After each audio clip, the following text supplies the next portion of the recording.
Hello అండి, ఈరోజు మా ఇంట్లో సండే స్పెషల్ చికెన్ పులావ్.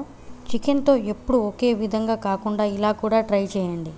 చికెన్ని కడిగి అందులో ఉప్పు, కారం, పసుపు, ధనియాల పొడి, అల్లం వెల్లుల్లి పేస్ట్, చికెన్ మసాలా, గరం మసాలా, బిర్యానీ మసాలా, కొత్తిమీర, పుదీనా, నిమ్మరసం వేసుకొని ఒకసారి కలుపుకోవాలి.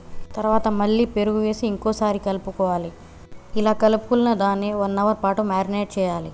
తర్వాత గిన్నెలో కావాల్సిన ఆయిల్, సాజీరా, అనాస పువ్వు, ఇలాచి, దాల్చిన చెక్క, మరాఠీ మొగ్గ, లవంగాలు, పచ్చిమిర్చి, ఆనియన్స్ వేసి ఫ్రై చేసుకోవాలి.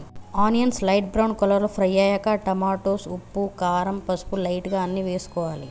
వేసుకున్నాక మూత పెట్టి టమాటాలని మెత్తగా మగ్గించుకున్న తర్వాత మ్యారినేట్ చేసిన చికెన్ని వేసుకోవాలి. ఒకసారి మంచిగా కలుపుకున్న తర్వాత మూత పెట్టి ఆయిల్ పైకి తేలేంత వరకు ఉడకనివ్వాలి.